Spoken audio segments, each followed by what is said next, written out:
Bonjour. Bertov. בוקר טוב.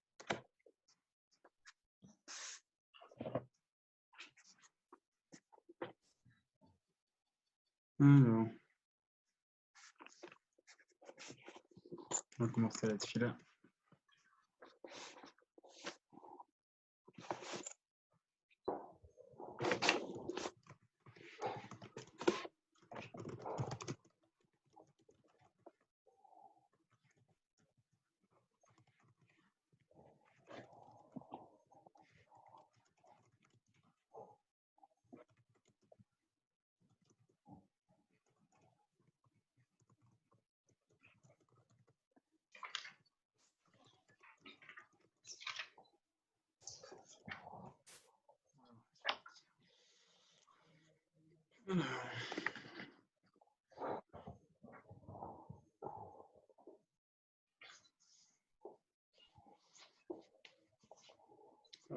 لا إله إلا الله يعني تشليل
Allez. C'est parti.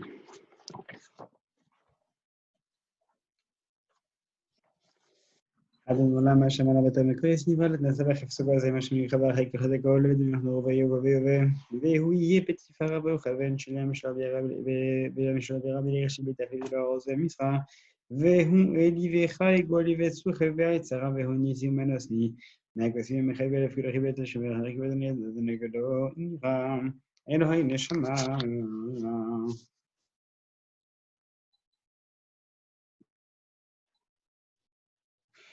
ברוך אתה אדוני המחזין לשם לפי המתים ברוך אתה אדוני אלוהים מלך העולם אשר נתן נסך ולחם בלילה ברוך אתה אדוני אלוהים שעושים אנוכי ברוך אתה אדוני אלוהים שעושים עוול ברוך אתה אדוני אלוהים שעושים אישה ברוך אתה אדוני אלוהים מלחם פוגח פרים ברוך אתה אדוני אלוהים מלחם בשעורים ברוך אתה אדוני אלוהים שעשורים ברוך אתה אדוני אלוהים מלחם בשקופים ברוך אתה אדוני אלוהינו מלך המרכסים ברוך אתה אדוני אלוהים מלך שזליק גאווה ברוך אתה אדוני אלוהים מלך שזליק גבוה ברוך אתה אדוני אלוהינו מלך המתסיבית ברוך אתה אדוני אלוהים מלך שזליק כוח ברוך אתה אדוני אלוהים מלך מבשנה מאדוני וטומאם מעף אבי יוסף אדוני אלוהינו מלאבתנו שתגנו בתורתך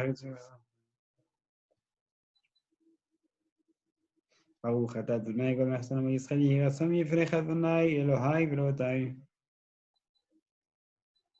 בלשון ברית ריבון כל העולמים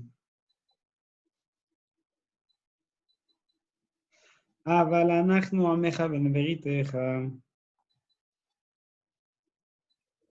לפיכך אנחנו חייבים לכל שבח ולברך ולברך ולקדש ולדש ולשמך לשמך אשם תפקנו ומה נעים גורל מקשנו שלך משכמים ומה וקמים במה מחמש שמי ישראל בני אלוהינו אדוני אחד אתה הוא עד שנברא העולם ברוך אתה אדוני מקדש את שמך באים אדוני שום בארץ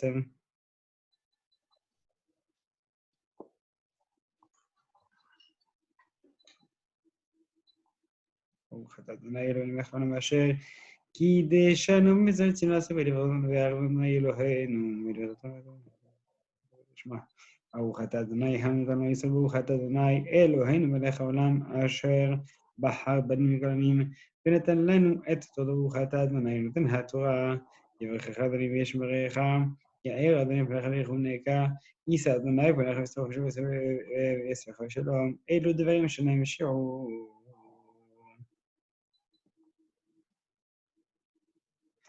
ותלמוד תורה כנגד כולם, באלה באדוני משה במועצה בני ישראל מחלק קבין לכם לאישה, הכרח נראה תשמרו, להקריב לי במועצה במחלק זה האישה אשר תגס מן לשנת הימים שנים ליום, עולה תמיד הגס אחד לעשות בקבעת, הגס לשנת עשה בן 40, פרץ שהתעייפה, עשו להם לחבאולה, בשמן כדית רבית אינות מדעשו, ועשו נערך נכוח, אישה אדוני ונזכור, רבית נגס אחד בקודש עשה, נזכר שלנו הגס לשנת עשה בן 40, כמין חד בגאות נזכות עשה איש ריח ניחוח, אדוני וישחט אותו, על ירך המזבח, ספן לפני וזעקו ביניהם.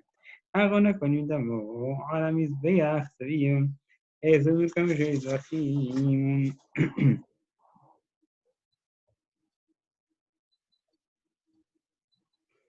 פרים הנשרפים, ופסרים הנשרף שמל בצפון.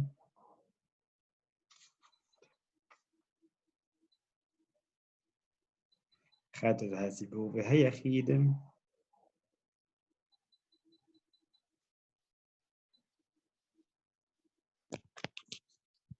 בכל מאכלים בלילה חצותה. זכר שם לציבור והאשמות.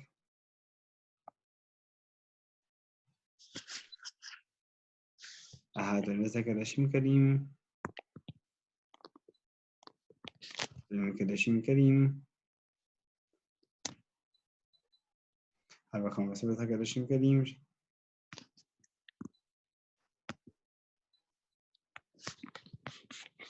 ולא נחם ולכל ארץ ערב וישמע ושלוש עשרה מתתרח מגבח מגזר שווה מניין אב מגיל אחד מגשים ומתוך אוכל יכולים לדן אלא כי אנחנו מגשים חצה ומוחשת אחרי כל דבר שבחוויה שבח מצא منها كلمة مسؤولة من الكسر كل شيء وخشة وخبثة لتون تون אחד שהוא קניינו יעשה לכל חמי ולחמי כדבר שבחבצה לטעון תואן אחר שהוא קניינו יעשה לכל חמי כדבר שבחבצה שתהיה אחר זה הולך לשעה אז נגד הולך בשלבה ומצוות השמח והשני זה זה השמח שהולכים ירסונם לפני אחד ונגד שבנו ושנו יודעים במהרה ושנו לכם בכיוון מושנים כלמוניות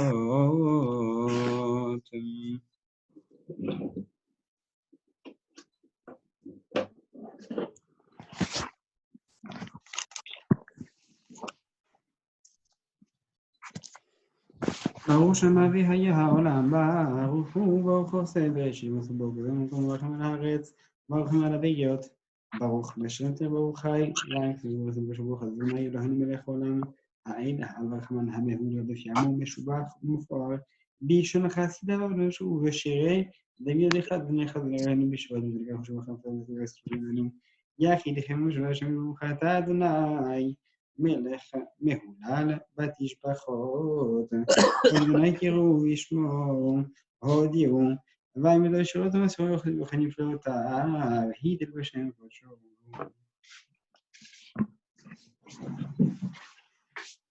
יזכרון ושעשו משלו ביהודה כמזרע ישראל הודיע כמו חיים מאוד מיוחס משלו ביהודה וסכרון ביתו דבר ציווה לילדו שקעת לפעמים שלו ישראל יעקב אחר ישראל נתן Damos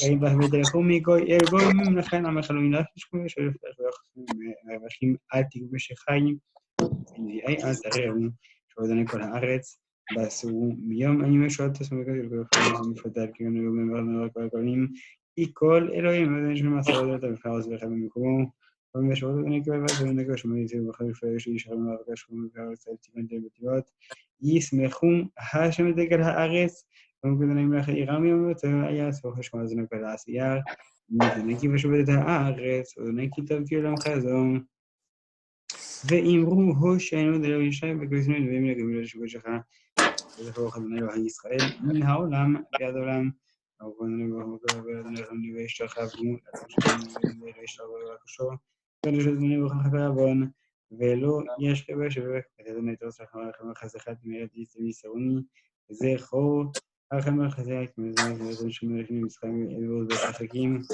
נורא אלוהים מדי שם אל ישראל וכולנו תסמרו לכם ברוך ענק אדוני אל נקמת אופיה אין לזה שאתם שומעים לכם לשוב ומחרת אל אדוני סביבים וזכריים תיבת שלכם לא שיעה מלך יענעיל ויום קוראינו הושעת מחבר לך לצרה ורעים בנסם אדוני משת נגד לכם ומגביסנו גבישו ולכם יחד הקשר לכם לך הגבישו ולכם מהקום הזה יסתמים במערכת זה אחד מכם נלחם מערכם וסמרם בכם ושלוש משכו שלב אשם ואני לכם לחצי חוות דעתי וחשוש כזה שאדוני יגמל עליי יזמור לתודה אדוני כל הארץ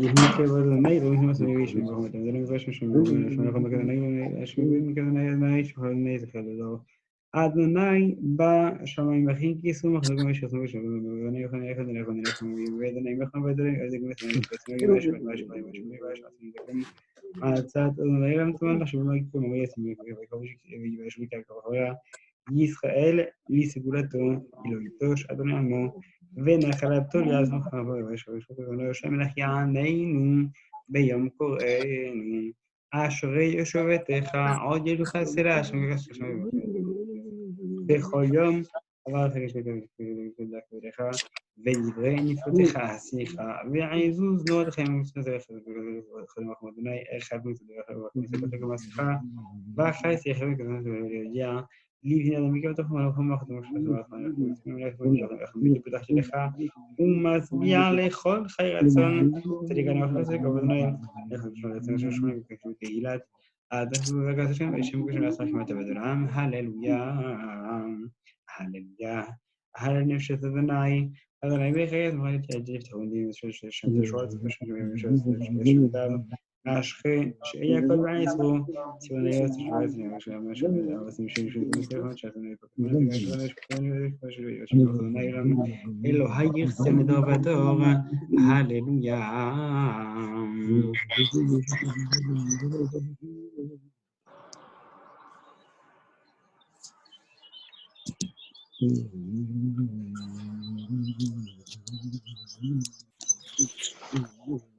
הללויה, כי תשמח אלוהינו כי נמי בית אליו וירא שמכן יכניס אליו חבר שמורה שמעשתם מון יספק כמובן שמגע יספק הללויה ושנה יסנה לבח את הרחמנות החמשים זה לימון לא חלוק שבילי בגסר שרוצנה לחתו שבחים ירושלים מתנה כיפו כאיפה יפה זה משפטים בגדרום הללויה.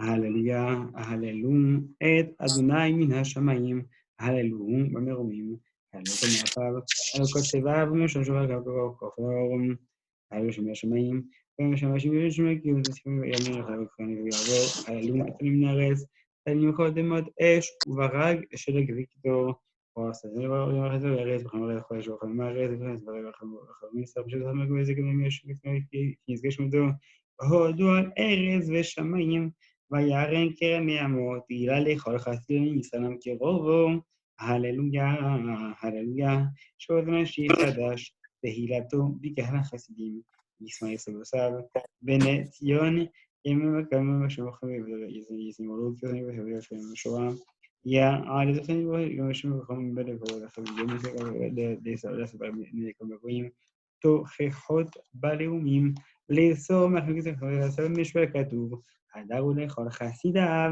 הללויה, הללויה, הללו אל בקודשו, הללו בקעוזו, על גבעותיו, הללו קרוב גולו, ובשופר, אני לכם לכם תוכם, ובגובה זה ישמע לסתור, כל נשמת הללויה, כל הנשמה תהלליה, הללויה. ברוך אדוני לעולם, אמן ואמן. ברוך אדוני מציון שיש בכם לישראל, ושבוך שממך בגל ארץ, אמן ואמן. ויברך דוד את אדוני לכל הגל בכל בני ישראל, אבינו מעולם, ואפנו לגמרי בגבור יפית שפעל ויעשה ככל שתעשה לכל ראש, והעושר והכבוד מלפניכם, ואתם משה בכל, ולך כוח ובירה, ולך כזה אלוהינו מודים ענף ושלח תעשה שתשוב חז ומחז ראש עליהם ושלח בעצם בעת לכם כולם וצבא השם לכם ושלם שבח אברהם והוד זנו מקסים את השם אברהם ומסדה אלוהו נאמר לפניך ויכולים לזנגר יחידי לכם ירפא ואוהבים מזה ותריזי אבו שלגש לצעבור אלא מצדי ודין שמסתגת שמרת יוסוף ותתן אותות ומופתים אבל כזה שהם בכתבתם ירום אבל שמסתגלים לזלוקם כמו אבן במים עזים ושתנהיים בים ההוא את ישראל יד והיה ישראל את מצרים עד ארצם וישראל את היד הגדולה אשר עשה אדוני במצרים וירום את הימים שעבדו את משה ובני ישראל את השירה הזאת אדוני ואמרו לאמור אשר אדוני גלגל עשו ורחבו רמה בים עוזי וזמרת יבהי לנשוע זה אלי וזהו אלוהי אבים ואמר אדוני שפך נשמה כבת פרעה וחילו ירה בים ובבחר שישב וביותר תחתמו ומסר גם הבנים החדוני לרב ויוחנן צייסו יגור אחד העושים אחת שלח ארוניך יוחנן ושבורך פהיך לעייך ומים ניצבו חמודה נוזרים כפתו גם מהאויב ארדוף עצי החלק שלנו ושגיחה בשלטון של אחד ואוכל קצרים מסרים כמובן ולמי חמוך באלים ואלים כמוך נלוג שם בספרי נדילים וכן תלם ורסנך וחסך המזוגעת להטה וסנך ושלך שומעת הכריח את זה שבשת אז נלהדו על בן מואב יוחזן מורע ענו ושלט נקי פועל עליהם מה תרפם גזורך ידמו כבן עד יעבור עמך אדוני יעבור עם זוקנים תביאם ושתהמו והלך לך מוכן לשבטך בעד וגשת מקרב אדוני ימלוך ונח בקיבה סוס פרעה ולך ושש אדוני ויעז מבני ישראל לך ושבט אני כדוני ממך ומושל בגויים, ומשפטים של יתרי, המחוז וידעים, ושמות ושמו ישראל אדוני אלוהינו, אדוני אחד, ישתבח שמך למקנו, האל מחדש ושבח על מזמרה, עוז וממשלה נצח גדול ואדוני שקורא שמו מאוחד אדוני אל מלך גדול בתשבחות של אדוני פרח ושרזים המלך אל חיי העולמים.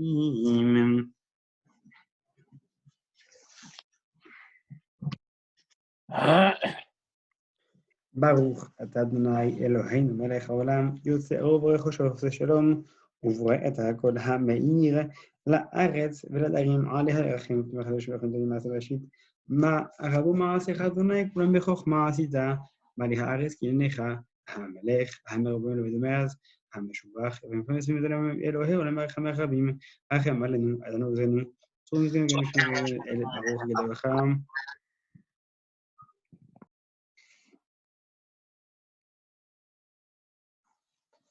טוב, יצא קודש מאוד נתן צוותו וזהו בין נוספים וקודש ומשם את ישמע כפשוט שולחן אלינו אשר מעשה מה שעשית יפרו חסלה תתברך סולנו וכן והגואלים ברגלו שמש ושמכם וכנו יוצא משרתים ושמש הייתיו כולם עודים ירומולם ומשמעים בירה חייבים ומוכרים כולם מעולים כולם גיבורים כולם גיבורים וכולם עושים בהמה ובארץ וברכם ושותו ושורה בשירה ובמשך ושרים פרמטים וממלכים את השמאל המלך הגדול הגיבור והנורא קדוש הוא וכולם מקבלים מלכות שמיים זה מזה ורשו זה לזה להקדיש את המלך והסמך ברשו כולם כאחד עוני ואומרים ביראה הקדוש קדוש כולם והאופנים יחדו כשמרה שלנו יצאים לעומת סרפים ומצב שמח במרים ברוך כבוד אדוני ממקומו לאל ברוך נעים וצדדים למלך וכבודו וישבו כאילו לבדו פועל גברות עושה חדשות במלחמה הזאת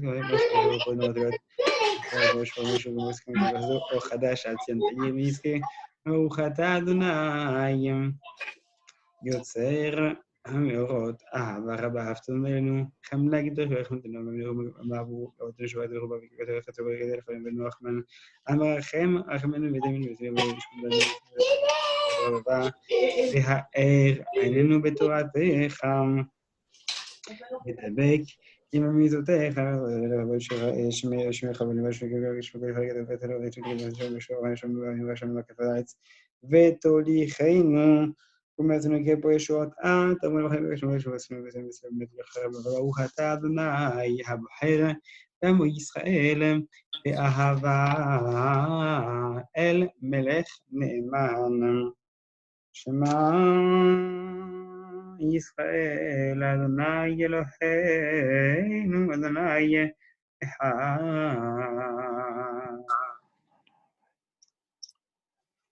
ואהבת את אדוני אלוהיך בכל אוכל וחלקו ובכל עמדיך והיו הדברים האלה אשר אנוכי מצווך היום על לבביך ושיננתם לבניך ודיברת בם בשבתך ובביתך ובתך בדרך ובשוכבך ובקומך ושתם להיות על ידיך והיו תטפות בין עיניך וכתבתם על מזוזות ביתך וישעריך והיה אם שמוע תשמעו אל מידותי אשר אנוכי מצוותכם היום באהבה את אדוני אלוהיכם ועבדו בכל לבבכם ובכל נפשכם ונתתם את ארצכם בעיתו יהוא מלכוש ואספת לגניך ותירוש ויצהריך ונתתי עשו שדיך לשמתך ואכלת ושבעת הישמרו לכם ונפצה לבבכם והסרתם ועבדתם אלוהים אחרים והשתחוויתם להם אשר אדוני נותן לכם ושמתם את דברי אלה על לבבכם ועל נפשכם וקשרתם אותם לאות על ידכם היו שותפות בין עיניכם ומלאתם אותם את בניכם לדבר בם בשבתך בביתך ובבתך בדרך ובשוכבך ובקומך וכתבתם על מזוזות ביתך ובשעריך למען ירבו ימיכם בימי בניכם על האדמה שנשבע אדוני לארצם כמי השמיים על הארץ. ויאמר אדוני אל משה לאמור דבר אל בני ישראל ואמרת לך ועשו להם ציצית על כנפיהם לדאותם בנתנו על ציצית הכנף תלתחת והיה לכם לציצית וראיתם אותו וזכרתם את כל מצוות אדוני ועשיתם אותם ולא תטוהו אחרי לבבכם ואחרי עיניכם אשר אתם זונים אחריהם. למען תזכרו ועשיתם את כל מצוות ידיכם שלכם אני אדוני אלוהיכם אשר הוצאתי אתכם מארץ מצרים להיות לכם אלוהים אני אדוני אלוהיכם. שמחם ושמחם ונכם ונעים ונורם והדיו ומתוקן ומקובל וטוב יפה. הדבר הזה אני לומד מכם מסורי גם הגשנים על ידי דבדו והוא קיים ושמו קיים וחיסון נכון ומלכותו ומתקרב אתכם ולמלכים ולעד הנאמר עבדיך על הראשונים ועל האחרונים דבר טוב וגם Dios Jesús y su primer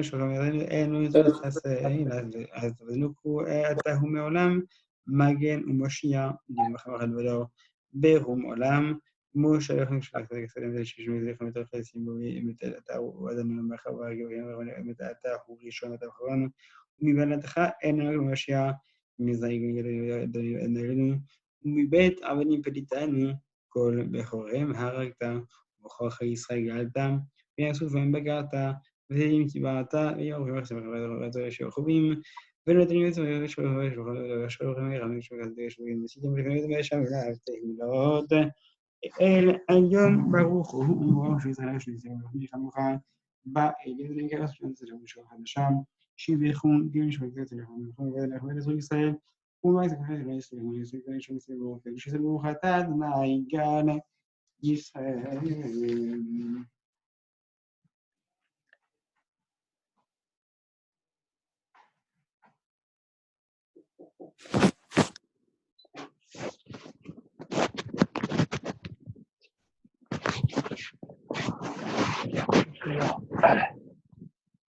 Bon appétit. Merci beaucoup.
On va dire Avinu Malkeinu, qu'on va dire son nom, tant que l'épidémie ne s'est pas arrêtée, on a pris l'habitude de dire Avinu Malkeinu pour implorer la Rachmanut. Avinu Malkeinu, Chatanu Lefaneicha, Avinu Malkeinu, Olnech La'ata, Avinu Malkeinu, Asim Leman Shemeicha, Avinu Malkeinu, Chedush Shana Tova, Avinu Malkeinu, Batel Melukot Kashot, Avinu Malkeinu, Batel Mashvot Osonenu, Avinu Malkeinu, Hafer Tzayovenu, Avinu Malkeinu, Kele Kosar, Masin Marleinu, Avinu Malkeinu, Kale Dever, V'Herev V'Ra'av, Ushovi U'Yamash Minu Ve'itecha, Avinu Malkeinu, Mana Magefa Minachalatecha, Avinu Malkeinu, Shalach Refuah Shelama Lechol Yamecha, Avinu Malkeinu, Hachatanu Sheshem Faneicha, Avinu Malkeinu, Selach Umacha Lechol Avonoteinu, Avinu Malkeinu, Meche Ve'aver B'Shanim Neged Aneicha, Avinu Malkeinu, Kira Roa Geza Dinenu, Avinu Malkeinu, Mechok Ve'achamecha Mikol Tzidchei Chovateinu, Avinu Malkeinu, Zechor Kiafa Anachnu, Avinu Malkeinu, Zochenu V'Zichron Tov Lefaneicha, Avinu Malkeinu, Hasmach Lanu K'Yishua B'Karov, Avinu Malkeinu harem keren Yisrael Amecha, Avinu Malkeinu harem keren Meshichecha, Avinu Malkeinu Shema Kolenu Chus V'Rachem Aleinu, Avinu Malkeinu Kabel V'Rachem Asdei Tfilateinu, Avinu Malkeinu Na'al Teshiveka Milefanecha, Avinu Malkeinu עשה למען ההוגים על שם קודשך, אבינו מלכנו עשה למען הטובחים על ייחודיך, אבינו מלכנו עשה למען באש ובאים על קידוש שמך, אבינו מלכנו כמלנו להתמדם עבדך השפוך, אבינו מלכנו עשה למעננו, עשה מלכנו עשה למענך, והושיענו, אבינו מלכנו עשה למען רחמך רבים, אבינו מלכנו עשה למען שמך הגדול הגיבור והנורא שנקחה עלינו, מלכנו חיינו מלכנו מעשים, עשינו צדקה וחסד והושיענו.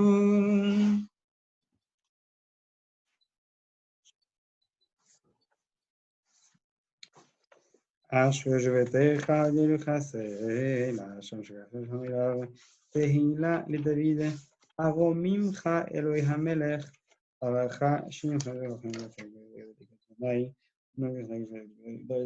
כבודיך, ודברי נפלאותיך שיחה ועזוז נאותיך יאמרו, מולדך סבנה זכר רב תוכי ובזמך ונערך מצדך ומעשיך, וחסידיך יברכוך כבוד. מלכותך אמרו, אבל לא הודיע לעידן גבותיו, וכבוד מלכותו, מלכותך מלכותו, משלך שלך, ומצביע לכל חרצון, תליק האוזניים, וכל דרך חבר שמסרו לכל מלך גדול, וכל שפרצים ששום שומע גדול, ואת כל הרשעים יש מתהילת אדוני דבר פיהם, יברך כל בשר, שם כל שם מלך חכמת אדונם, הללויה. ובא לציון גואל ושב ישב יעקב נאום אדוני ואני זלבריתי אותם ממער אדוני לכל אשר לך ובשביל השם צלם ולשם נתיב המשיכה ולהם ושום ברכה ומפי זרעך ומפי זרעך אמר אדוני ותגרס אביד הקדוש יושב תהילות ישראל וקרא זה על זה ואמר קדוש קדוש קדוש ומקבלים ותישאני ראש מחר גשבו קודמים מקומו אדוני ימלוך לעולם ועד. אדוני אלוהי אברהם יצחק וישראל אבני שמו יעזור לי לסיים מה שברכם ולכן אברכם ולכם וישובך ולכתי אדוני ישראל וחזרך ברך. צדקתך צדק למיתותיכם אמת, תיתן אמת ליעקב. חסד לאברהם של ברוך אדוני יום יום. יעמוס ושוכנו ישענו המלך. יענן גם קורא ברוך אלינו שמרון לכבוד תתנו זרם ודוחים ותלו יסתגמים מדעתו ויסמם בליבנו אהבתו ויראתו ולעשות עשנו שם כגלי זה כזה חשוב לשמור ובסס כשמור מזמך כבוד ולא ידונה אלוהי לעולם עוד כברוך הגבר שיפתור אדוני אדוני מזכות אדוני אדוני חפץ למען צדקו יגדיל תורה ויגיד עלינו לשבח לאדון הכל.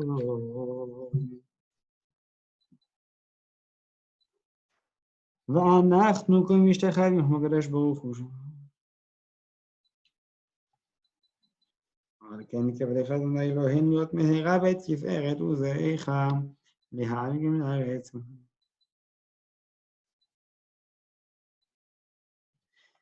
ונאמר אדוני למלך כל הארצים ומלך עד שומעך עד היום רביעי בשבת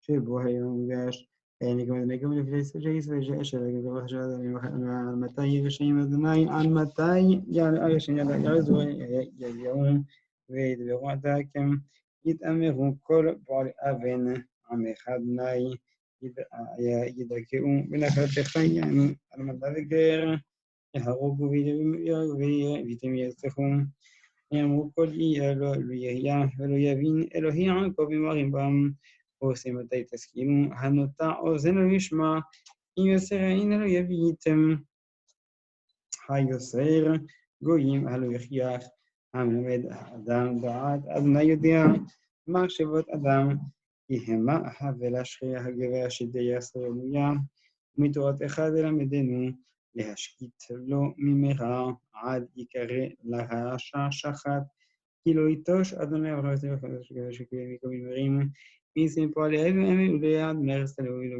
כמעט אליי שכנע אותו מלבשים אם אמרתי מתח רגלי חסדך אדוני יסעדני ברוב שרעפי בקרבי תנחומך ישעשו נפשי היי חברך כיסא אבות יוסר עמל על החוק יגדו על נפש צדיק זה מגיע שוב ויהי אדוני למסגב ואלוהים מסמסי וישב עליהם אדוני תמצאים את אדוני אלוהינו.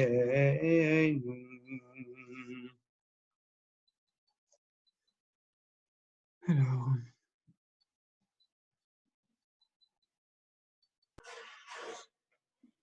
j'invite ceux qui ont une caméra et un micro à l'activer maintenant puisqu'on passe à la partie cours, à la partie du Sioum.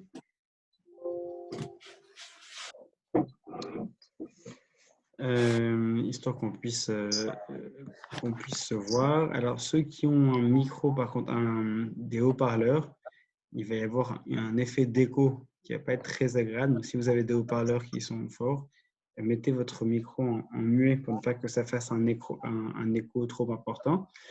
Cela étant dit, le texte que nous allons voir ce matin, c'est la fin donc du traité de Horayot. Donc Horayot, elle a une particularité très sympathique, c'est que c'est la Masechet, le traité du Talmud, le plus court du Talmud. Donc pour celui qui la prépare, c'est quand même plus sympathique. Elle ne fait que 13 pages. Donc elle s'arrête à Daf Yud-Bet. Donc c'est une Gemara qui est assez courte, mais qui est, petite mais costaud. Pas se fier à son apparence, elle est quand même assez chargée. Alors, la difficulté qu'on y rencontre, c'est qu'une bonne partie est technique. Mais malgré sa technicité, la question de fond est extrêmement intéressante. Donc, je vais prendre quelques instants pour vous mettre à disposition le texte sur lequel on va travailler pour conclure cette étude. Dès l'instant que... Voilà.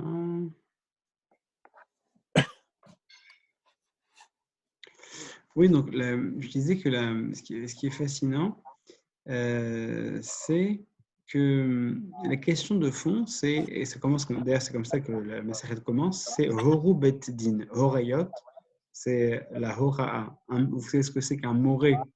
Un moré, c'est un professeur. Donc, une Hora'a, c'est un enseignement d'un professeur.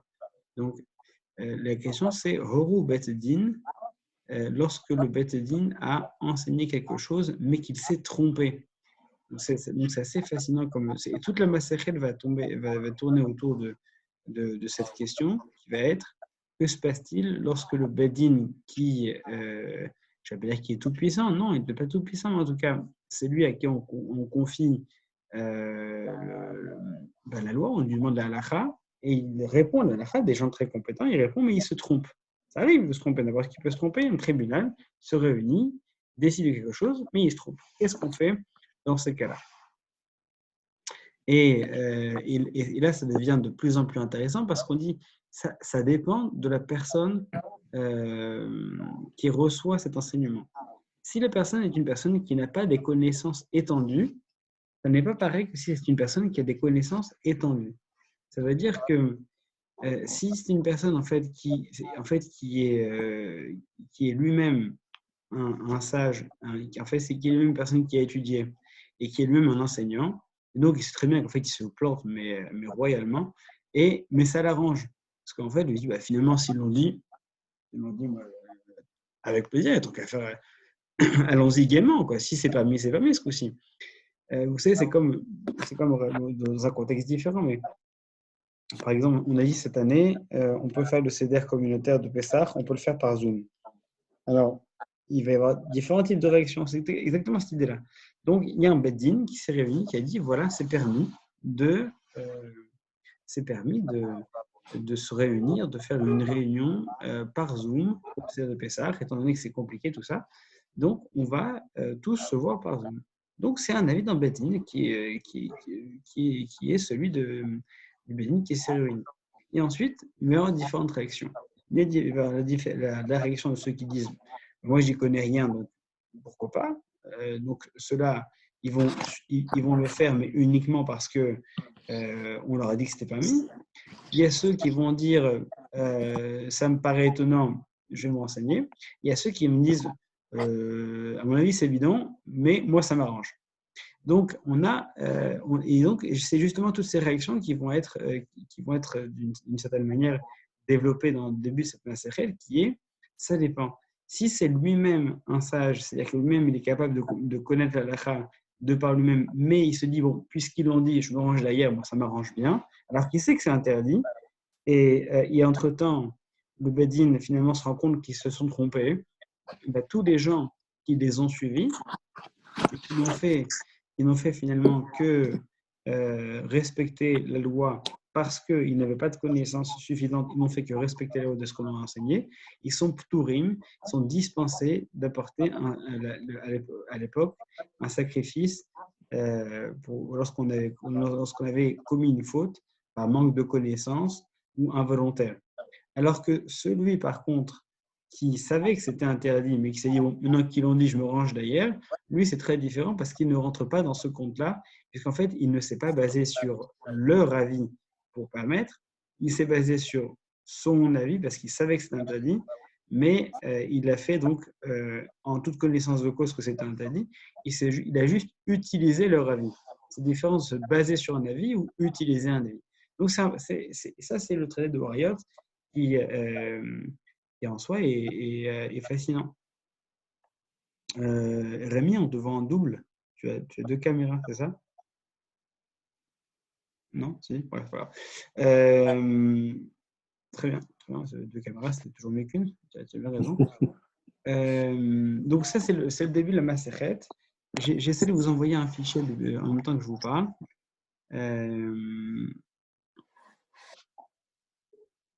Alors, en mode de la conversation, on est censé pouvoir vous envoyer un fichier. La conversation de groupe.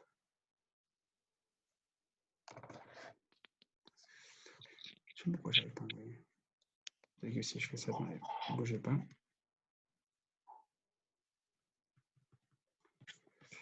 Alors.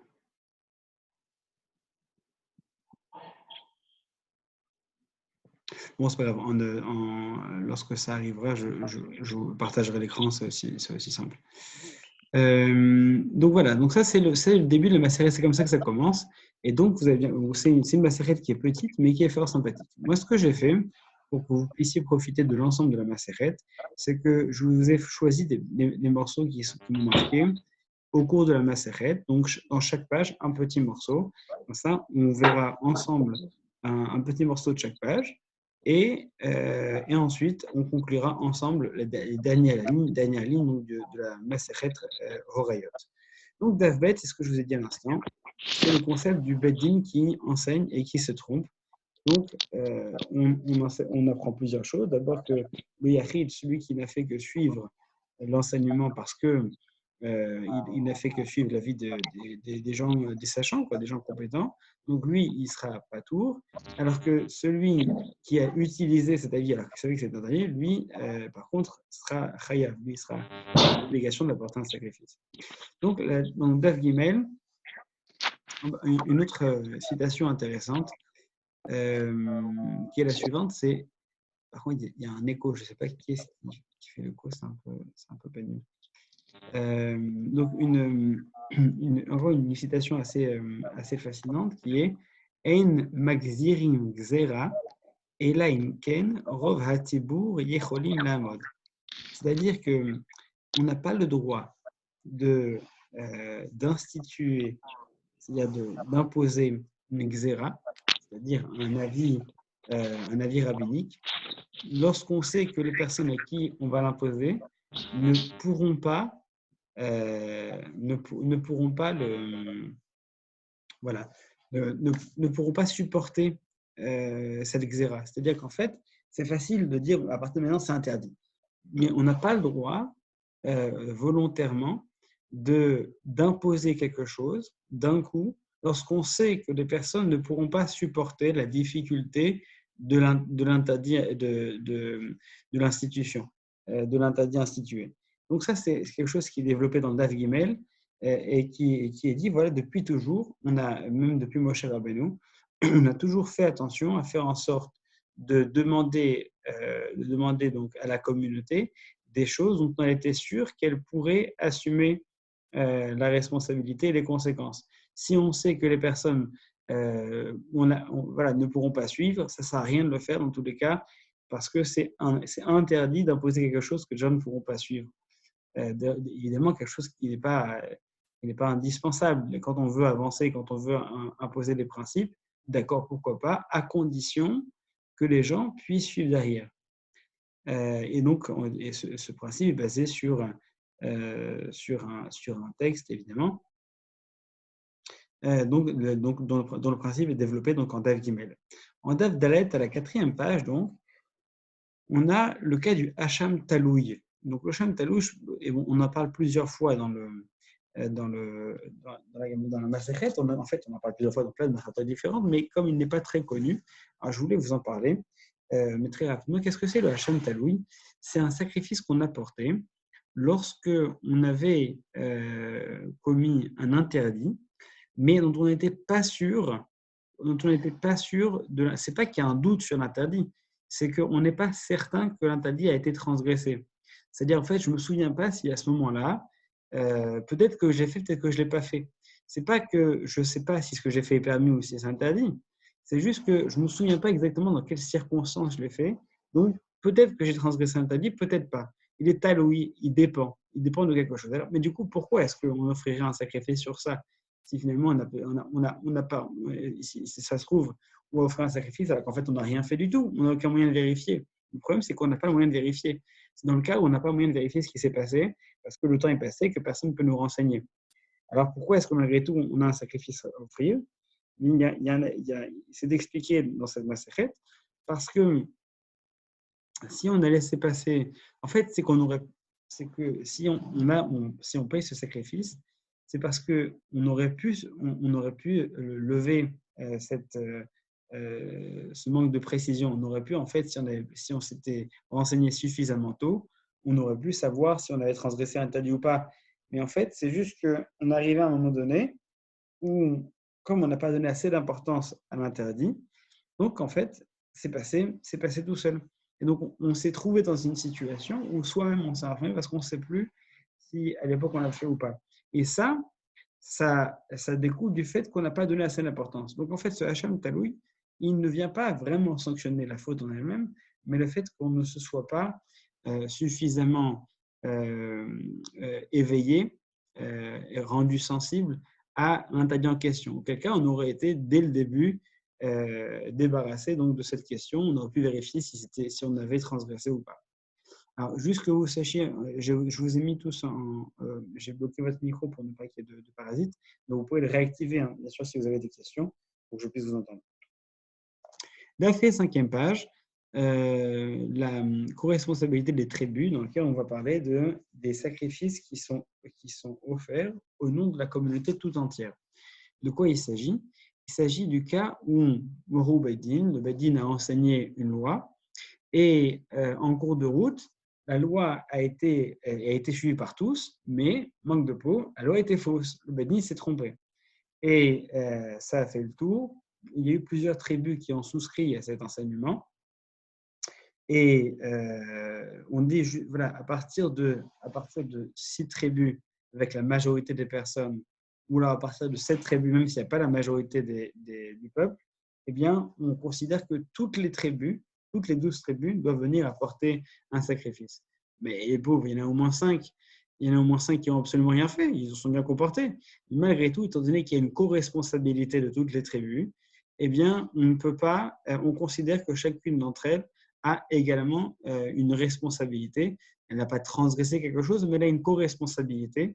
Et donc, c'est pour cette raison que même s'ils n'ont rien fait, nous devrons eux aussi apporter un sacrifice, parce qu'il y a entre les différentes tribus un lien indéfectible de solidarité qui a une conséquence, dans ce cas-là, tout à fait mesurable. Encore un nouveau principe sympathique, donc Daf Vav, un concept assez intéressant. On va distinguer des personnages à responsabilité. Parmi les personnes parmi les personnes qui vont pouvoir suivre les recommandations du Beddin, il y a certaines personnes qui ont une responsabilité toute particulière, comme par exemple le roi ou le Kohen Gadol. Et ceux-ci, notamment le Kohen Gadol, a la capacité d'agir envers lui-même comme s'il était lui-même le Beth Din, le tribunal, et le suivant. C'est-à-dire qu'en fait, on parle d'un cas on a l'impression que le monsieur est schizophrène. On parle d'un cas, on va dire, si le Kohen Gadol s'est enseigné à lui-même, il a réfléchi, parce qu'il avait les compétences pour, il a réfléchi, donc, et il en est arrivé à une conclusion et finalement, il a suivi son propre avis à halachique, dans ce cas-là, et après il s'est trompé, eh bien, on va considérer que c'est une autre personne qui a suivi l'avis, et donc son lui d'avant, c'est le Bedin qui a enseigné, et son lui qui a suivi, c'est celui qui n'a fait que suivre la recommandation du Bedin. Donc c'est un cas qui est assez fascinant, cette manière, cette approche du Kohen Gadol, qui est en même temps un Talmid Chacham, qui est en même temps un sage, et qui va avoir une telle responsabilité, qui va avoir en même temps en face de sa responsabilité des devoirs, et donc il se comportera envers lui-même avec la rigueur qu'on impose d'une part à un tribunal rabbinique et d'autre part au peuple tout entier, parce qu'il porte une responsabilité qui impacte l'ensemble du peuple. Donc ça, c'est un concept aussi intéressant à souligner. Ça, c'est donc dans le Daf Vav. Dans le Daf Ret, il y avait aussi un concept sympathique qui était le concept de Chiyuv Shemiat Kol. Qu'est-ce que c'est que ça? Shemiat Kol, littéralement, c'est écouter une rumeur, une voix. Eh bien, c'est une condamnation possible d'une personne qui avait entendu une rumeur ou une information qui aurait pu être utile dans le cadre d'une justice, qui n'a pas été la faire connaître, qui n'a pas été la faire valoir auprès des tribunaux compétents lorsqu'il aurait pu le faire.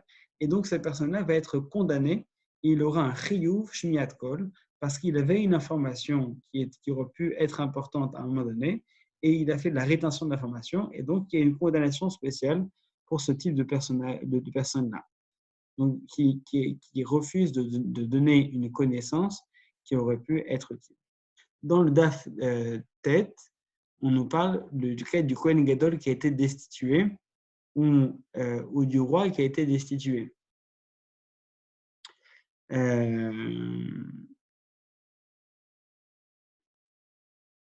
Donc, le Kohen, lui, garde sa responsabilité. D'une part, il paye sa faute.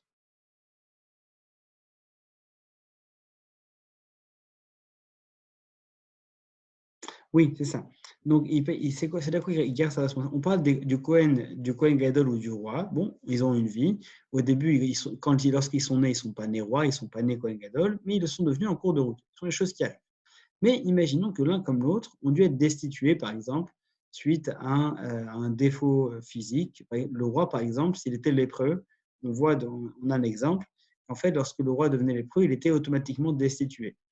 Donc, par exemple, pour une raison technique, chômage technique, comme nous tous actuellement, donc on est donc destitué de son rôle. Et que se passe-t-il dans ce cas-là? Eh bien, le Kohen Gadol, même s'il a été destitué, il a toujours, même après, l'obligation d'offrir le même type de sacrifice qu'il avait le devoir d'offrir lorsqu'il était encore Kohen Gadol, contrairement au roi. Contrairement au roi, parce que la responsabilité d'un ancien Kohen Gadol est beaucoup plus impactante sur le plan moral que la responsabilité d'un ancien roi. Au pire, si un ancien roi qui fait sa vie, bon, bah, ça ne va pas nous toucher beaucoup. Si aujourd'hui on entend qu'un ancien président de la République va en prison, ça ne va pas nous émouvoir des masses. Par contre, effectivement, si on entend qu'un ancien grand rabbin d'Israël ou dans d'autres religions, un ancien pape, pourquoi voilà, une personne qui avait une responsabilité éthique, morale, même si c'était avant, le fait qu'elle ait porté cette responsabilité morale, le fait qu'elle ne l'ait plus, ça ne la dédouane pas de l'impact moral qu'il peut avoir. Alors que si c'est un impact politique, ça nous touche moins. Donc là, on enseigne qu'effectivement, un roi à la retraite ou destitué plutôt, eh bien, finalement, il n'a plus les mêmes responsabilités qu'un Kohen Gadol qui, lui, est destitué. Le Daf Youd, ça commence à devenir beaucoup plus intéressant parce qu'on arrête tout ce qui est de l'ordre de la technicité, de savoir comment est-ce qu'on fait sur le plan technique pour réagir à l'enseignement d'un bedin qui s'est trompé, etc., etc., etc. Là, on arrive sur une partie haggadique, c'est-à-dire dans laquelle on va donner certaines métaphores ou certaines histoires qui vont nous permettre de faire passer certains messages. Donc, le premier message sympathique, c'était, on nous parle d'un roi, donc c'est ce dont je vous parlais à l'instant, un roi qui a été dans la maison de la liberté. Qu'est-ce que c'est? On connaît la statue de la liberté, certes. Qu'est-ce que c'est que la maison de la liberté? La maison de la liberté, c'est donc on nous raconte son histoire. En fait, c'est un roi qui allait très bien et qui ensuite est tombé malade. Il a eu la lèpre, c'est le cas dont je vous parlais tout à l'heure, et dont le fils a pris la suite. Et ensuite, il a été isolé dans une maison. Et cette maison, elle a été appelée la maison de la liberté. Pourquoi? Parce que le roi a dit, jusqu'à présent, j'étais enchaîné à mon devoir envers le peuple. Et maintenant, je suis tranquille. Maintenant, je suis libre. Donc, en fait, l'endroit où on l'a mis lorsqu'il était plus roi, c'était la maison de la liberté. Parce qu'en fait, c'est une manière de montrer que la responsabilité envers des personnes, quel que soit son niveau de responsabilité, fût-il un roi, ce qui le fait se mouvoir en tout premier lieu, c'est sa responsabilité vis-à-vis des gens. Et donc, pour lui, le fait d'arrêter d'être roi, c'était quelque part une certaine forme de liberté parce qu'il se considérait comme l'esclave. Pourquoi la maison de la liberté? Parce qu'avant, il était esclave. Esclave de qui? Esclave du peuple. Dans lequel on voit une sorte de cycle amusant où le roi devient l'esclave et les esclaves sont quelque part les rois du roi. Enfin bref. Deuxième passage dans cette même page, qui est fascinant pour le coup, c'est l'histoire de Rabban Gamliel et de Rabbi Yehoshua qui sont sur un bateau. Ça commence comme une blague. Rabbi Yehoshua et Rabban Gamliel sont sur un bateau. Donc, Rabban Gamliel est sur le bateau. Rabban Gamliel, c'était le Nassi, c'était le chef politique de l'époque. Et on a un Rabbi Yehoshua qui est peut-être qui est connu, mais bon, un peu moins, quoi, ils vont sur un bateau pour aller dans une ville, et puis il se trouve que le bateau se perd en chemin et prend beaucoup plus de temps que prévu. Et Rabbi Yehoshua était beaucoup plus prévoyant. Il y a largement plus de nourriture que tout le monde, et il partage avec Rabbi Gamliel et il lui permet de survivre pendant ce long voyage. Et Rabbi Gamliel, qui est quand même dubitatif, mais comment ça se fait que tu as pris autant de nourriture ce coup-ci? Ben, il lui dit, c'est parce qu'en fait, c'est simple, c'est parce que j'ai vu dans le ciel qu'on était environ à l'époque où passe une comète qui passe tous les 70 ans. Si ça vous rappelle la comète de Halley, c'est normal, c'est le cas. Donc on nous parle, il y a plus de 1000 ans, on nous parle donc d'un sage qui, là, avant de partir en chemin sûrement pour le business, il voit, il a connaissance qu'il y a plus de 70 ans, une comète était passée. Il sait que son cycle, c'est environ tous les 70 ans. Donc, j'ai regardé tout à l'heure, la comète de lait, son cycle exact, c'est tous les 76 ans. Donc, il a dit, je savais que grosso modo, ça pouvait atterrir pendant cette période-là. Et cette comète-là, c'est une comète qui ressemble à une étoile qui permet aux navigateurs de se repérer. Et donc, on sait, on a des archives qui nous disent qu'à chaque fois que cette comète elle arrive, les navigateurs se perdent parce qu'ils confondent cette comète avec l'étoile en question, le temps qu'elle passe, et systématiquement, il arrive que les gens se perdent en mer. Donc, je me suis dit, au cas où, on devrait être grosso modo dans ces eaux-là, c'est ce qu'elle veut dire. Donc, j'ai pris avec moi plus de nourriture. Comme ça, je m'assure que même si la comète arrive, j'aurai de quoi manger. Donc là, on pourrait se dire, tiens, l'histoire, elle est suffisamment intéressante comme ça. Mais ça continue. Alors finalement, il continue le chemin, il lui donne à manger, et arrive la fin du périple, et il dit, mais un homme de ton avec de ta connaissance, c'est fou, qu'est-ce que tu fais dans ta vie? Bah rien, j'étudie, je fais ma vie, quoi. Il dit, mais tu veux pas venir travailler pour moi, venir enseigner pour le Nassi, pour le prince de la génération il dit, non, ça va. Donc il rentre chez lui, et finalement, Rabbi Gamiel le fait convoquer. Et lui, il ne vient pas.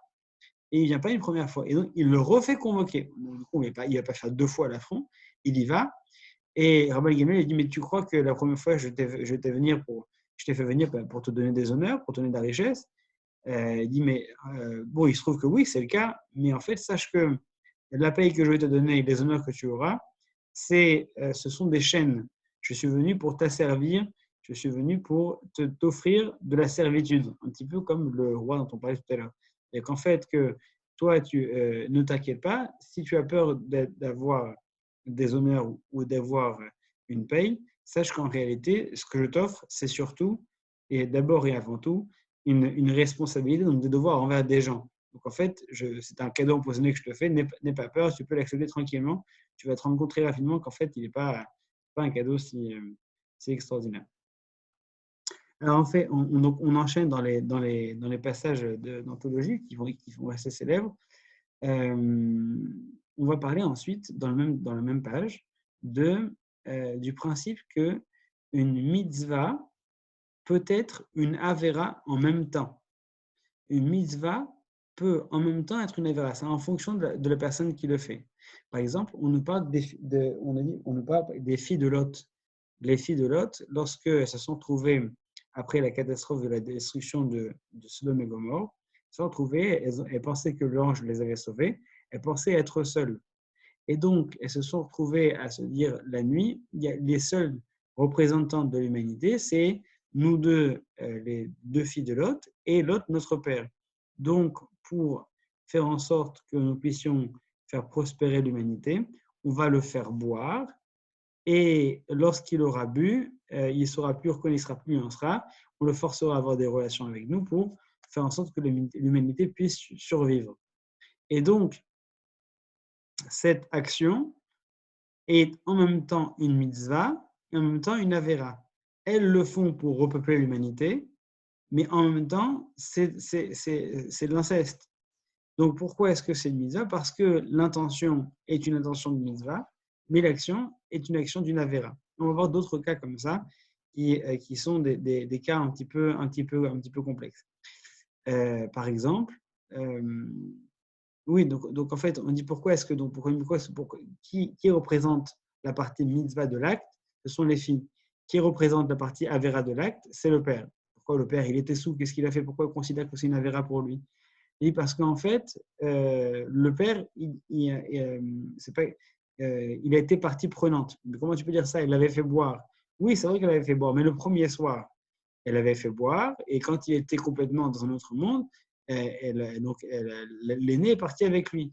À la rigueur, on peut dire qu'il était anous, il était dans un autre monde, il était 5 force majeure, donc lui, il était complètement irresponsable, d'accord. Mais le deuxième soir, lorsqu'on lui a resservi à boire, on a voulu faire boire, il savait bien qu'il voit des choses terribles qui pouvaient se passer le matin quand il s'est réveillé. Il s'est bien rendu compte des choses terribles qui pouvaient se passer lorsqu'il buvait. Donc, il aurait dû automatiquement refuser de boire. Mais le fait qu'il a accepté de boire le deuxième soir fait qu'en fait, l'acte était pour lui une avéra complète, alors que pour sa fille, elle pensait que c'était donc une mitzvah. Donc, d'un côté, un même acte peut être à la fois une mitzvah et à la fois une avéra. Dans le même ordre d'idée, il y a le cas de même la prostitution elle-même peut être en même temps une mitzvah et en même temps une avéra. On a le cas de deux personnes dans l'histoire, Tamar, la bru de Yehuda, et le cas de Zimri ben Salou. Donc on a le prince d'Israël qui va aller pour des raisons politiques va aller donc publiquement faire un acte de prostitution avec une princesse de Midian afin d'après certains commentateurs de montrer de désamorcer la bombe qui était l'attirance envers le veuve de Midian. Et pour lui, il considérait que c'était une mitzvah, alors qu'en fait, c'était une avéra tellement grave que Pinchas a dû intervenir. Mais de l'autre côté, Tamar qui a fait un acte aussi, elle est partie se déguiser en prostituée pour aller forcer son beau-père à avoir une relation avec elle, eh bien, cet acte de prostitution est l'acte qui a donné naissance à la lignée du Mashiach. Donc, il y a des situations qui sont complexes au possible, dans lesquelles on voit qu'une avera peut en même temps être une mitzvah. Et ce qui donne ce qui enchaîne avec la phrase suivante qui est fascinante, qui est une avera lishma est plus grande qu'une mitzvah non lishma. C'est-à-dire une avera qui est bien intentionnée est plus grande qu'une bonne action mal intentionnée. Donc, de quoi est-ce qu'il s'agit? Il dit par exemple Yaël. Vous connaissez l'histoire de Yaël et de Sisra. Yaël Yaël a été, donc Sisra a menacé le peuple, le royaume d'Israël, et Yaël est parti faire boire Sisra pour le tuer en fait. Elle est partie le faire boire, avoir des relations avec lui plusieurs fois, jusqu'à ce qu'il soit complètement épuisé. Et ensuite, alors qu'il était complètement épuisé, elle l'a tué. Donc, l'acte en lui-même, dont on parlait jusqu'à présent, qui est un acte sexuel qui est teinté d'une complexité, bien dans ce cas-là, cet acte sexuel, c'est une avera lishma. C'est-à-dire que c'est une transgression, mais qui est bien intentionnée. C'est une transgression qui est perçue constamment comme une transgression, mais dont l'objectif, c'est de sauver une vie. Donc, c'est de sauver le royaume tout entier. Donc, on a l'exemple avec Yael d'une avera lishma qui va être parfois plus importante qu'une mitzvah qui, elle, n'est pas lishma. Donc, c'est des passages comme ça qui s'enchaînent, qui sont assez étonnants. Dans le Daf Yud Aleph, donc on arrive vers la fin, Daf Yud Aleph, on aborde les principes de Moumar, les Teavon, les Achis ou Tzedokim. On aborde le principe d'un renégat. Un renégat qui peut rejeter, mais pour plusieurs raisons. Et en fonction de la raison qui le pousse à rejeter, eh bien, on va le considérer différemment.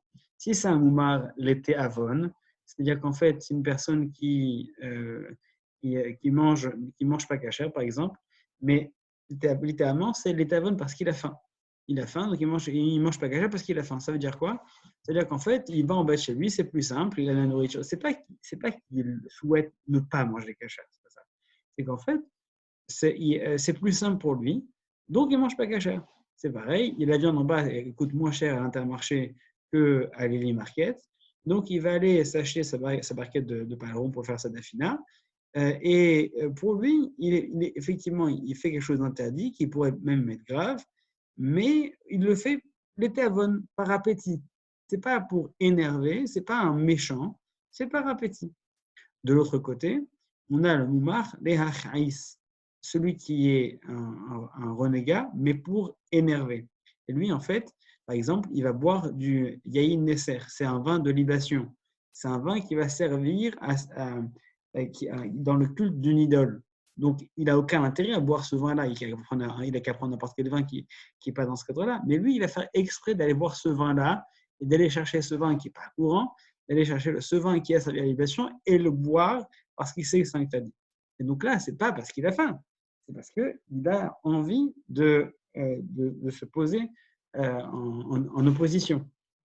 Et enfin, on a le Tzedoki, qui lui, c'est l'état d'après, qui précisément, lui, son objectif, c'est de se mettre en opposition directe avec un enseignement de la Torah, et non pas uniquement avec parfois des coutumes ou des traditions. Lui, il veut se mettre précisément en opposition directe avec la Torah. On termine donc avec le Daf Yudbet, donc la page 12, je vais en a 14. Daf Yudbet, c'est donc il y a un petit passage qui est assez amusant pour ceux qui sont fans du Roi Lion, dans lequel on voit au début Rafiki qui prend Simba quand il est bébé et qui lui met de la poudre sur le front. Mais en fait, c'est comme ça à l'époque, c'est comme ça que les prêtres et les rois étaient oints. C'est qu'on prenait de l'huile et on le mettait comme Rafiki sur le front, juste ici comme ça, entre les yeux. J'ai des grosses références et j'aime bien vous les faire partager. C'est cadeau, c'est gratuit. Donc voilà, donc c'est exactement comme ça qu'on faisait. Et ceux qui étaient loin, c'était uniquement les personnes sur lesquelles il y avait un doute ou sur lesquelles il y avait une nouveauté. Ceux qui étaient de père en fils n'étaient pas loin. C'était uniquement les personnes sur lesquelles il y avait un doute. Par exemple, le roi David, qui succédait au roi Shaoul, bah, lui, il y avait un problème. Donc, pour affirmer qu'il y avait une légitimité, alors, comme Napoléon qui a demandé à se faire rendre, voilà, vous avez compris l'idée. Une personne qui n'a pas de problème de légitimité n'était pas loin. C'était uniquement sur lequel il y avait des soucis. Ah oui, sympathique aussi. Juste après, on commence à nous rentrer dans des considérations étranges dans lesquelles on nous parle de techniques pour savoir si on va finir l'année. Ce qui est quand même bon à savoir en ces temps de coronavirus. Savoir si on va effectivement terminer l'année, comment est-ce qu'on fait? Alors on dit voilà, on fait telle ou telle chose. Et celui qui veut savoir, ça c'est pour Michael Corson s'il nous écoute, celui qui veut savoir si son business va marcher ou pas cette année. Il y a aussi une technique et on nous montre comment il va faire. Il dit mais le problème c'est qu'il ne faut pas qu'il le fasse. Pourquoi? Parce que si finalement il fait cette technique et qu'il a un résultat qui ne lui convient pas, eh bien, il va être influencé pour ses actions dans la vraie vie. Donc, au final, il va avoir un résultat qui va coller à la pratique qu'il aura eue. Donc, ce n'est pas parce qu'il aura fait cette pratique que ça lui aura dit si son business a réussi ou pas. C'est parce qu'il aura vu à cause de cette pratique que son business allait échouer. Et du coup, ça va l'influencer pour échouer. Donc, en fait, en gros, il disait que c'était quelque chose qu'il fallait. C'est un petit peu comme l'horoscope, quoi. Celui qui va tout faire en sorte pour que sa journée se passe comme l'horoscope l'a dit. Ah, regarde, c'était écrit. Donc voilà, c'était un passage sympathique dans lequel il disait qu'au contraire, il fallait s'éloigner de toutes ces pratiques parce que tout ce que ça peut apporter, c'est uniquement un effet placebo. Dernière page, une page qui est très bizarre, très très bizarre. On a l'impression qu'on met en concurrence des personnes. Alors là, tout y passe, hein, xénophobie, sexisme, machisme. C'est parfait, c'est magnifique. C'est une page dans laquelle on va dire voilà, qui a la priorité sur quoi. Par exemple, plusieurs personnes sont en prison, qui on va sauver en premier? voilà, une personne tombe à l'eau et vous avez la possibilité de sauver votre père ou votre mère. Alors, qui on va sauver? N'empêche que, n'empêche que nous, on aura tendance à dire, bah non, bah, il faut sauver tout le monde. N'empêche qu'actuellement, on se trouve dans des situations où on comprend que parfois, on a beau dire que non, la réponse éthique, c'est de sauver tout le monde. On sait que on se retrouve dans des situations parfois où on n'a pas la capacité de sauver tout le monde. Et actuellement, dans les hôpitaux, on est en plein dans cette question de savoir qui doit être sauvé en premier, etc. Est-ce que c'est en fonction de l'âge? Est-ce que c'est en fonction de la classe sociale? Est-ce que c'est en fonction de la santé? Est-ce qu'un enfant qui est malade, il vaut mieux investir sur lui qu'il y a une personne qui est plus âgée mais qui est en bonne santé? Bref, donc dans cette page-là, on a une liste très longue d'une sorte de classification, savoir qui doit être sauvé en premier et en fonction des circonstances. Parce que ici, il s'agit par exemple de sauver une personne qui est tombée à l'eau. C'est pas pareil que sauver une personne qui est, par exemple, qui est en prison. Donc, par exemple, celui qui va tomber à l'eau, on va privilégier de sauver le père. S'il est en prison, on va privilégier de sauver la mère, parce qu'on risque de subir des choses à la mère en prison qu'on ferait peut-être moins subir au père. Bref, donc en fonction des circonstances, en fonction des personnes, on va avoir une sorte de classification. Et ce qui est sympathique, c'est qu'on arrive à la fin de la classification, on a l'impression que la chaîne sociale est très importante, elle est quasiment impénétrable. Quand on disait que le roi en premier, enfin non, le sage en premier. Après, d'ailleurs, on disait que le sage, il y a aussi un passage qui est très intéressant. On dit si on a un sage qui va en prison et un roi qui va en prison, on doit d'abord payer pour faire libérer le sage plutôt que le roi. Parce que si le roi meurt, il y aura toujours une personne pour prendre sa place, mais si le sage meurt, il n'y aura personne pour remplacer sa connaissance. Donc ça, c'est quelque chose qui est intéressant. Mais bref, et donc on continue avec cette classification, puis à la fin, on arrive, on dit oui, si c'est une personne qui est convertie, il passe après, si une personne, bref, il passe après, il passe après, il passe après. Et puis on arrive à la dernière ligne et dire, mais en fait, même si c'est un mamzer, c'est une personne qui est d'une union illégitime, où on avait dit que lui, il est à la fin de la chaîne, il y a un Kohen Gadol qui est en concurrence. Le mamzer qui est chacham et doit être libéré avant le Kohen Gadol qui est ignorant. Donc en fait, on arrive jusqu'à la toute dernière ligne en fait, de cet échelonnage pour en fait comprendre qu'en réalité, la valeur qui est sur pas toutes les autres, quelle que soit la situation sociale, la valeur qu'on va privilégier, quoi qu'il en soit, c'est l'investissement dans la connaissance qui va dépasser toutes les barrières sociales. Allez, maintenant que je vous ai fait voyager un petit peu à travers toute cette masséchet, je fais un partage d'écran pour qu'on termine les dernières lignes ensemble et que nous puissions donc célébrer cette fin de traité. On pourrait dire que vous avez participé à l'étude de l'ensemble de la masséchet puisque vous aviez un petit bout de chaque page. Alors, voyons voir. Zoom, gali, zoom, c'est parti. Partage d'écran, c'est là.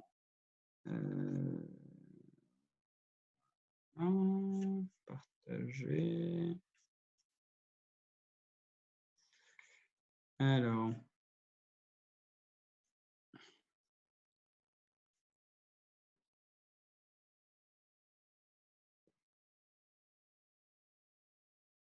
Voilà.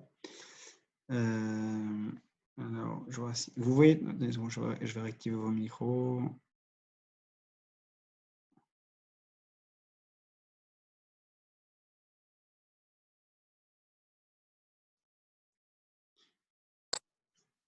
Oui, c'est bon, vous voyez suffisamment l'écran? Ça passe. Ça passe? Ok, bon, dans ce cas-là, si ça passe.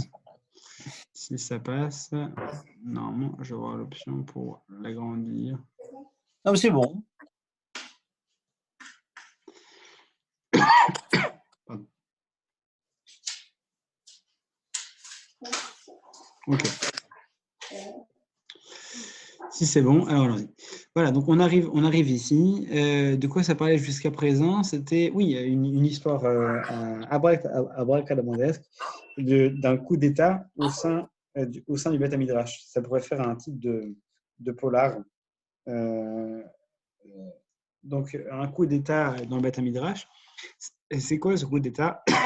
Il y avait trois rabbinim, un qui était Nassi, un qui était reconnu comme étant particulièrement sage.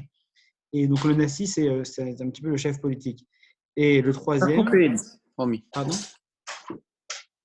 Donc, le premier, c'est le Nassi. Le deuxième, c'est une personne qui est particulièrement sage. Et le troisième, c'est le Hav Bedin. Donc, les trois sont là. Et donc, on enseigne les lois par rapport au Nassi, à celui qui a la responsabilité politique. On dit qu'il faut lui donner une marque d'honneur toute particulière. Et donc, cette personne-là, Rabban Gamliel, lui va se rendre compte qu'en réalité, quand il rentre au Beth Midrash, tout le monde se lève devant lui, ce qui est une bonne chose, mais il se rend compte également que pour les autres sages également, tout le monde se lève. Il dit, mais attends, c'est pas normal. Moi, je devrais avoir une marque d'honneur qui est plus que les autres. Donc, ce qu'il va faire, il va attendre que les deux s'en aillent et il va commencer à enseigner. Il va dire aux gens, voilà, pour le Nassi, il y a une attention toute particulière qui doit être donnée. Donc, à partir du lendemain, les gens ne se levaient plus pour le Hav Bedin et pour le Chacham. Donc, lorsqu'ils arrivent, ils se rendent compte que personne ne se lève devant eux. Ils disent, mais tiens, c'est marrant, qu'est-ce qui s'est passé aujourd'hui? Donc, ils demandent qu'est-ce qui se passe et on leur dit, voilà, quand vous n'étiez pas là, le Nassi a expliqué qu'il fallait se lever pour lui et pas pour vous. Dit, mais c'est quoi cette histoire? Mais c'est ça parce qu'il a été nommé Nassi, ben on n'a qu'à prendre sa place. Pour ça, il comprendra ce que c'est que de manquer de respect aux autres. Donc, ce qu'ils font, ils font un petit complot entre eux. Ils disent, voilà ce qu'on va faire. On sait que lui, bon, il a des connaissances, mais il y a des parties, il y a une macertote qui ne connaît pas beaucoup. Donc, ce qu'on va faire, on va le piéger. Donc, demain, il va venir au Beth Midrash et on va dire, tiens, Nassi, tu peux nous dire un peu parler de ce passage-là? On aime bien en savoir. On lui pose des questions bien techniques, comme nous, on a quand même beaucoup plus de connaissances que lui. Ça lui refera son clapet, comme les gens environ, qu'en fait, il ne connaît rien. On le destituera et on prendra sa place. Bref.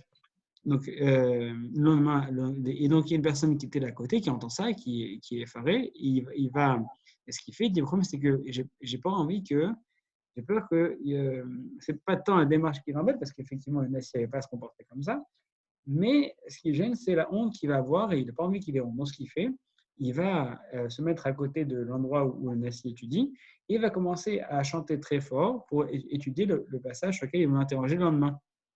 Donc, il chante à tue-tête, et l'autre, il dit, mais pourquoi il n'arrête pas de crier à côté de moi? C'est pas possible. Et il commence à réfléchir, mais pourquoi il crie à côté de moi? Et il réfléchit peut-être que s'il crie à côté de moi, c'est parce qu'il y a une raison. Peut-être qu'effectivement, il ne veut pas le dire parce qu'il ne veut pas se mêler. Je le connais, il a une bonne âme.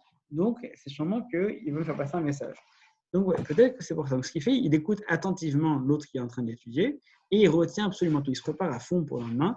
Après, le lendemain, il arrive au Beth Midrash, on lui pose des questions et lui, il est au taquet, il répond à toutes les questions, aucun problème. Arrive la fin des questions et il dit maintenant, vous les deux qui êtes là, si je n'avais pas connu, j'aurais eu la honte et vous m'auriez destitué. Donc, c'est quelque chose que je ne peux pas laisser passer. Et donc, il les a bannis du Beth Midrash. Non, vous revenez plus ici. Donc, ce qu'il faisait, ils avaient le droit de venir, mais d'être à l'extérieur. Donc, malgré tout, il n'empêche que c'était quand même les gens qui avaient le plus de connaissances. Donc, quand les gens avaient des questions au Beth Midrash, eh bien, ils n'avaient personne à qui les poser. Donc, ce qu'ils faisaient, ils se répondaient entre eux. Dès qu'il y avait une question qui était trop dure, eh bien, ils envoyaient des papiers à travers le mur, au-dessus du mur, pour qu'ils puissent leur répondre. Jusqu'au jour où on dit, mais attends, on ne peut pas laisser ça comme ça. Laissez-les revenir. Alors, il dit, OK, je veux bien qu'ils viennent à l'étage, à condition que tous les enseignements qu'ils donneront, à partir d'aujourd'hui, seront censurés. On changera leur nom. Donc, on ne dira plus Rabbi Nathan et Rabbi Machin, on dira Acherim, et on dira, on mettra Yeshomrim. Certains disent, ou d'autres disent, mais en tout cas, on ne mettra pas leur nom. À partir de ce jour-là, effectivement, tous les enseignements qu'ils donnaient, eh bien, ils étaient dits au nom de les autres, ou au nom de certains disent, et leur nom n'était pas cité. Bref, il m'a très mal perçu. Le temps avance, et le passage qui débute les pages Yud-Bet, c'est le petit-fils qui est en train d'étudier avec son père et qui dit, et qui est en train d'étudier ce passage, il dit, voilà, Achirim dit que, il dit, mais comme Achirim, c'est qui Achirim? Il dit, voilà, Achirim, c'est Rabbi Meir. Mais attends, mais depuis le temps, ça y est, c'était il y a 3 générations. Il dit, oui, mais bon, malgré tout, moi, j'ai pas le droit d'oublier les affronts qui ont été faits. Il dit, mais quand même. Donc, il arrive à convaincre son père en lui citant un verset de la Torah. qu'effectivement, il faut qu'il oublie tout ça. Et donc finalement, on restitue au fur et à mesure, on a restitué, donc on a changé les noms de Acharim par le nom de Rabbi Meir et de ceux donc, qui avaient, entre guillemets, comploté. Donc voilà, on a pris ce passage et ensuite se pose la question. Voilà, regardez. Là, c'est la première grande ligne. Amar Rabbi Yochanan, Pligouba, Rabban Shimon et Gamliel et Rabbanan. Rabbi Shimon et Gamliel et Rabbanan avaient une discussion. Khadamar, l'un disait que Sinaï a Adif, Khadamar, Okeharim Adif. L'un pensait qu'une personne qui maîtrise le Sinaï, c'est une qualité qui est préférable. L'autre dit non, une personne qui déracine les montagnes, c'est préférable. De quoi il s'agit? En fait, Sinaï, c'est une personne qui a une connaissance encyclopédique. Okeharim, c'est une personne qui a des capacités, des facultés intellectuelles hors normes, qui est capable d'une logique de déduction qui est incomparable. Donc, qu'est-ce qui est préférable? Est-ce que c'est la connaissance qui est préférable ou est-ce que c'est l'intelligence, la réflexion qui est préférable? Difficile. Rav Yosef, Sinaï, Rabba, Okerarim, Shalchou, Etaman, Eze, Mehem, Kodem, Shalchou, Lehu, Sinaï, Adif. Donc, ils ont posé la question et ils disent non, Sinaï, c'est mieux de dire qu'effectivement, celui qui a une connaissance encyclopédique, c'est toujours préférable. Pourquoi? D'Amamar, Hakol, Srichin, le Marichidia. Parce que Maradi, on a toujours besoin de blé. En fait, on a besoin de la connaissance fondamentale. Ce n'est pas la réflexion, c'est la connaissance, c'est le texte. Une personne qui possède le texte, il a une avance sur celui qui a la réflexion parce que celui qui a la réflexion, s'il n'y a pas le texte, ben, il ne peut rien enseigner. Alors que celui qui a le texte mais qui n'a pas la réflexion, au moins il peut l'enseigner à ceux qui suivront. Donc c'est toujours, ce qui est indispensable, c'est la connaissance du texte. Mais même comme ça, même après qu'on lui a répondu ça, Rav Yosef n'a pas accepté qu'on lui donne cette réponse. Et ensuite, ce qui s'est passé, comme il fallait choisir entre deux personnes, les deux avaient des qualités différentes. Alors, Rav Yosef, Malach Rabba, Aesrin Betateshana, Rabba, qui avait l'une des qualités, finalement, c'est lui qui a gouverné pendant ce temps-là, pendant 22 ans. Et ensuite, Rav Yosef, lui, donc, qui avait pourtant la priorité, n'a pas accepté le poste. Mais lorsque Rabba a pris le poste de Nassi et que finalement, après 22 ans, il l'a laissé, alors il a dit, bon, finalement, il l'a accepté parce qu'il était celui à qui ça revenait le plus légitime. Donc, il a accepté de prendre le poste. Mais Chol Shané de Malach Rabba, Rav Yosef a fait umna le beta lo khalif. Et dans toutes les années où il était, où il a pris la direction, où il a gouverné, il ne voulait absolument pas profiter de quoi que ce soit. De quoi que ce soit, même une infirmière qui venait à la maison, il refusait, donc il n'y avait aucun service qui était lié à son statut. Rabbi Vera, Rabbi Zera, Rabba Matna, Havu Yetive, Yadve Vavu Tzriche, Resham. Amri Kol Dama Milta, L'homme afrique l'avait Recha de Kulhu, Aifrach de Abaye, ou Aifrach Hazaya. Rabba l'Abaye, de Gaba Recha, Amarle Nachmani, Patach ve'ema Ivaya Lehu, Rabbi Zera. ורבא בבח מתנה, הימיני הוא, עדיף רבי זרע חריף ומקשה, ורבא בבח מתנה, מתון ומסיק, מאי, תקו. Donc en fait, la dernière phrase qu'on vient de dire, c'est une dernière fois, on se posait la question, qu'est-ce qui est prioritaire, quelle est la meilleure des qualités parce qu'en fait, il cherchait un rave à nommer, il était un groupe d'étudiants, il cherchait une personne pour l'enseigner. Il voulait savoir qui est-ce qui devait être le désigné comme maître.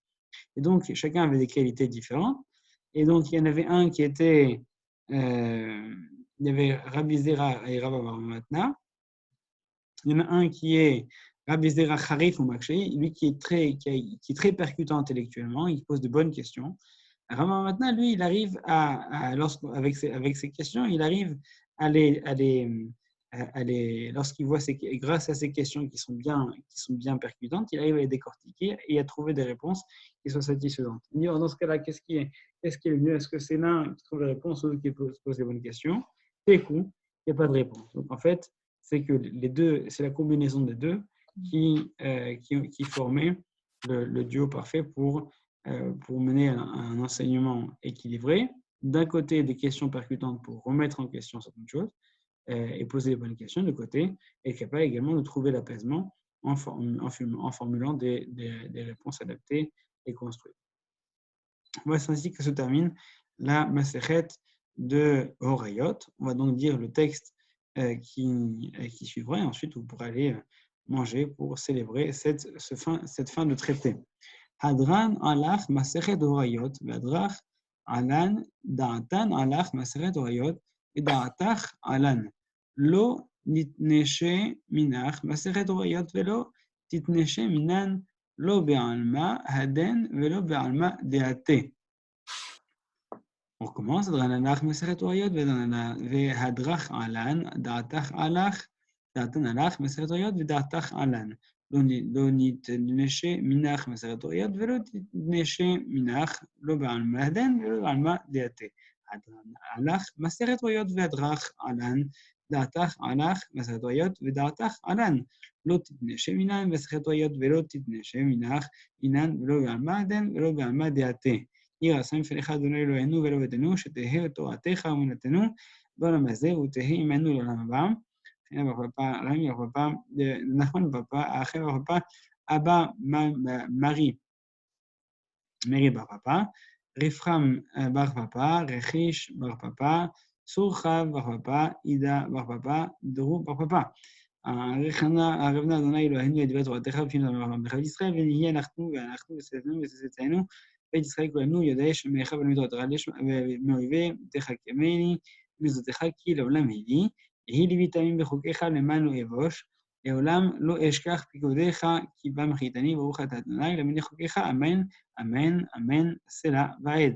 ואם אנחנו לפניך אדוני אלוהינו ואלוהינו ששמת חלקנו מיושבי בית המדרש ולא שמת חלקנו מיושבי קרנות, שאנו משכימים והם משכימים, אנחנו משכימים לדברי תורה והם משכימים לדברים בטלים, אנחנו עמלים והם עמלים, אנו עמלים ומקבלים שכר והם מקבלים ומקבלים שכר, אנו רצים והם רצים, אנו רצים חיי עולם הבא והם רצים לבאר שחת, שנאמר ואתה אלוהים תורידם לבאר שחת אנשי דמים ומרמה ולא יחצו ימיהם ואני אפתח בך. יהי רצון לפניך אדוני אלוהינו כשם שעשיתם ניסים במסכת הוריות, כן תעשינו להתחיל במסכתות וספרים אחרים וסיימם ללמוד ולמד, לשמור ולעשות ולקיים את כל דברי תלמוד תורתך באהבה וזכות כל התנאים והאמוראים מתלמידי חכמים יעמוד לי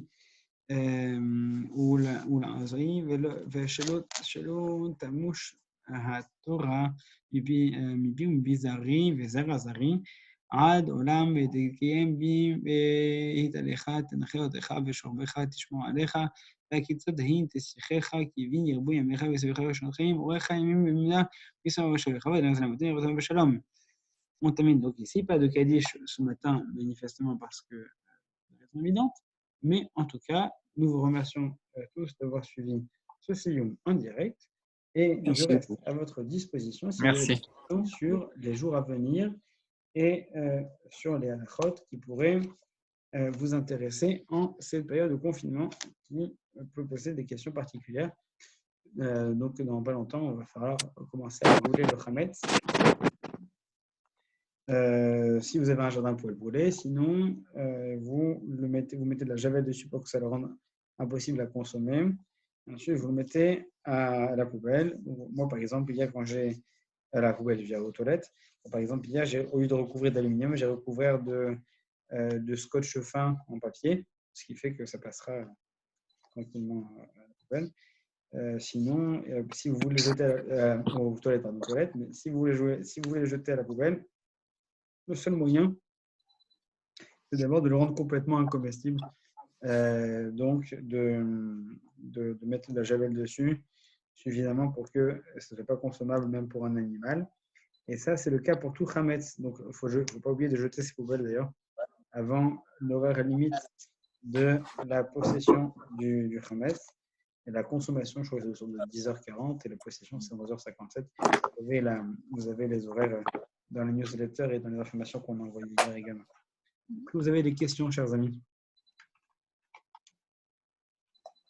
Oui, non. Personne, non? Dans ce cas, je vous souhaite une agréable journée. Pessah Kasher et Sameach et à bientôt. Merci, monsieur Rabbin. Bonne fête de Merci, Pessah. Rabbin. Bonne fête de Pessah. Bonne fête de Sameach. Bonne fête de Pessah. Merci.